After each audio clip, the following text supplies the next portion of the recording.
Hi friends PG news की स्वागतम। Friends ఈ వీడియోలో మనం కువైట్ కు వెళ్ళాలనుకునేవారు, కువైట్ లో నుండి వీసాలు తీసేవారు, ఇళ్లలో వీసాలు తీసేవాళ్ళు కావచ్చు, ఆఫీసుల ద్వారా వీసాలు తీసేవాళ్ళు కావచ్చు, ప్రతి ఒక్కరు కూడా ఈ వీడియోని అయితే పూర్తిగా తప్పకుండా చూడండి, వివరాలు తెలుసుకోండి।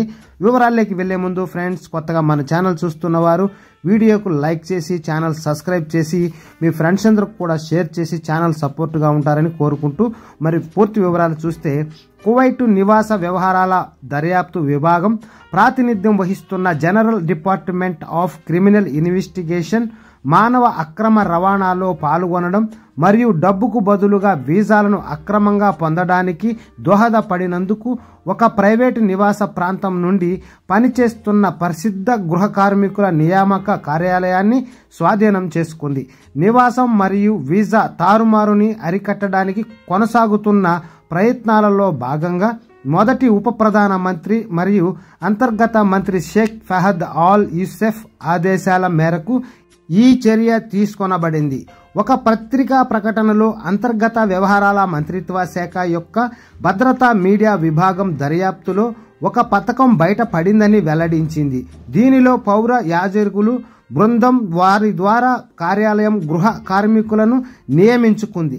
కార్మికులు కువైట్ కు చేరుకున్న తరువాత వారిని ఇతర వ్యక్తులకు బదిలీ చేసే అంటే అమ్మకం అన్నమాట।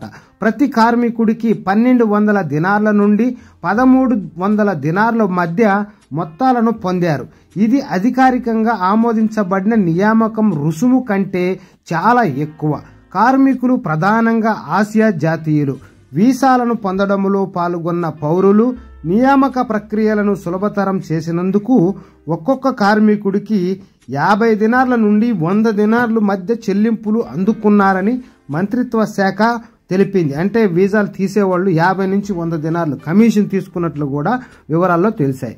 ఈ కేసులో ప్రమేయం ఉన్న వారందరినీ అవసరమైన చట్టపరమైన చర్యల కోసం సంబంధిత అధికారులకు అప్పగించారు।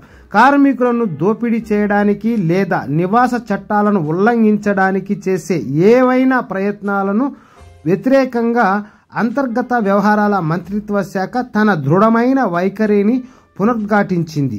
మానవ విలువలు మరియు సమాజ భద్రతను ప్రభావితం చేసే అంతర్గత తీవ్రమైన నేరాలలో మానవ అక్రమ రవాణా ఒకటి అని నొక్కి చెప్పింది। ప్రమేయం ఉన్నట్లు నిరూపించబడిన ఎవరినైనా నిరోధక చట్టపరమైన చర్యలు తీసుకోవడానికి వెనుకాడదని ఆయన ధృవీకరించారు। Okay friends, by, take care. మరొక వీడియోలో మరిన్ని విషయాలతో మళ్ళీ కలుద్దాం। Don't forget to subscribe, like, share. Thanks for watching.